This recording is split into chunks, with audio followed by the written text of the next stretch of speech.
har doim faqat onalar javob berishadi. Nimaga otalardan so'rashmaydi deb o'ylab qoldim. Shuning uchun mana hozir autizm farzandi bor otadan 3 ta savol so'raymiz. Birinchisi, farzandingizda autizm borligini bilganingizda nimani his qilgansiz?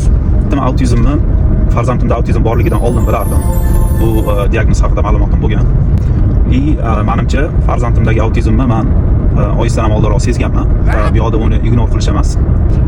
Nima qilib farzandimizga yordam bera olamiz? Ustob kelajakda o'zini o'rnini topib, samosiyasini o'zini o'zi take care qila oladigan bir shaxs qilib, qandoq qilib yetishtirsak bo'ladigan masalani oldinga qo'yib shuni ustida ishlashni boshlaganmiz. Ikkinchi savol, qaysi terapiya yaxshiroq ishlagan, qaysi biri kerak deb o'ylaysiz?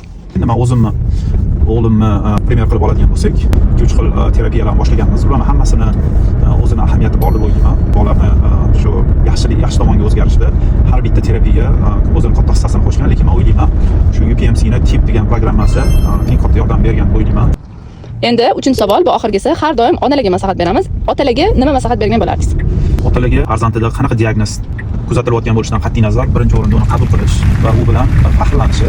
Chunki har bitta farzandda o'zini bir kuchli tomoni bo'ladi, shuni topib, shuni ustida ishlash kerak deb o'ylayman.